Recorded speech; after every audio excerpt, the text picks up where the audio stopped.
தென்காசி புதிய பேருந்து நிலையம் அருகே திமுக வேட்பாளர் ராணியை ஆதரித்து அமைச்சர் உதயநிதி ஸ்டாலின் வாக்கு சேகரித்து வருகிறார். நேரலையை பார்க்கலாம். அதெல்லாம் சரிபார்த்து கண்டிப்பாக தலைவர் அவர்கள் கண்டிப்பாக தகுதியுள்ள இல்லத்தரசிகள் அனைவருக்கும் 1000 ரூபாய் நிச்சயம் கொடுப்பார், விரைவில் கொடுப்பாரு. அந்த நம்பிக்கையோட இருங்க. அதற்கு வர ஏப்ரல் 19 நீங்க வாக்குச்சாவடிக்கு போய் ஏப்ரல் 19 நம்முடைய வேட்பாளர் ராணி ஸ்ரீகுமார் அவர்களுக்கு உதயசூரிய சின்னத்தில் வாக்களிக்கணும். செய்வீங்களா? ஒரே ஒரு உதாரணம் சொல்றேன். நான் இவ்வளவு நேரம் பேசினேன். நம்ம செஞ்சிருக்கக்கூடிய பணிகள், வாக்குறுதிகள் என்னென்ன, வெற்றி பெற்றா என்னென்ன பண்ண போறோம் நான் சொன்னேன். 10 வருஷம் ஒரு மனுஷன் இந்தியாவை ஆண்டிருக்காருல்ல, ஏதாவது செஞ்சாரா? உங்களுக்கு வந்து எட்டி பார்த்தாரா? திருநெல்வேலி தூத்துக்குடியில் அவ்வளவு பெரிய வெள்ளம் வந்தது, போன 2 மாசம் முன்னாடி வந்து எட்டி பார்த்தாரா?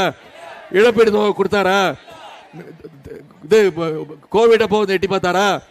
நீட் தேர்வுல 22 குழந்தைங்க தற்கொலை பண்ணிக்கிட்டாங்க, வந்து ஆறுதல் சொன்னாரா? இப்ப மட்டும் வராரு. ஏன்? தேர்தல் மட்டும்தான் மோடி வருவாரு. சென்ற 2019 தேர்தலில் 5 வருஷத்துக்கு முன்னாடி போன நாடாளுமன்ற தேர்தலில் மதுரைக்கு வந்தாருமா. மதுரைக்கு வந்து எய்ம்ஸ் மருத்துவமனை கொண்டு வர போறேன்னு சொல்லிட்டு ஒரே ஒரு செங்கலை மட்டும் வச்சுட்டு இது வரைக்கும் 1 ரூபா கூட பணம் ஒதுக்கல. வச்சது ஒரு செங்கல். அந்த செங்கலை நான் தூக்கிட்டு வந்துட்டேன். இதான் செங்கல்.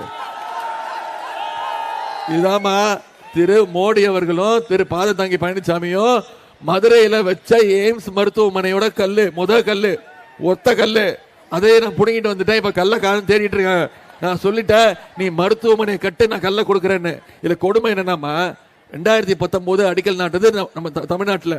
அதுக்கப்புறம் பாஜக ஆளுகின்ற 6 மாநிலங்கள்ல எய்ம்ஸ் மருத்துவமனை கட்டி முடிச்சுட்டாங்க. ஆனா தமிழ்நாட்டுக்கு 1 ரூபா கூட ஒதுக்கீடு செய்யல. ஆனா நம்ம தலைவர் தேர்தல் வாக்குறுதி கொடுத்தார். சென்னையில மிகப்பெரிய மருத்துவமனை, சூப்பர் ஸ்பெஷாலிட்டி ஹாஸ்பிட்டல், கலைஞர் நூற்றாண்டு பன்னோக்கு மருத்துவமனை கட்டுவேன், அதுவும் 1000 படுக்கை வசதி கொண்ட மருத்துவமனை கட்டுவேன்னு சொல்லி 1 வருஷத்துல கட்டுறேன்னு சொல்லி 10 மாசத்துல கட்டி இன்னைக்கு அந்த மக்கள் பயன்படுத்திட்டு இருக்காங்க. இதுதான் திராவிட மாடல் அரசுக்கும் ஒன்றிய பாஜக அரசுக்கும் உள்ள வித்தியாசம். உங்ககிட்ட நான் வைக்கிறதெல்லாம் ஒரே ஒரு வேண்டுகோள் தாமா. இனிமே நம்முடைய பிரதம மந்திரி இருக்காருல்ல, பிரதமர் இருக்காருல்ல, அவரை இனிமே அவர் பேர் சொல்லி கூப்பிடாதீங்க. அவர் இனிமே எல்லாரும் என்ன தெரியுமா கூப்பிடணும்? தென்காசியில் திமுக வேட்பாளர் ராணியை ஆதரித்து அமைச்சர் உதயநிதி ஸ்டாலின் வாக்கு சேகரிப்பில் ஈடுபட்டு வருகிறார்.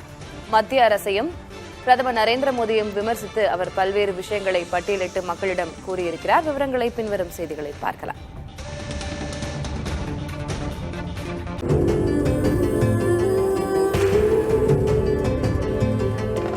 வெண்மையின் அடையாளம் உலாமா லுங்கீஸ், வெஸ்ட்ஸ் அண்ட் பிரீஃப்ஸ்.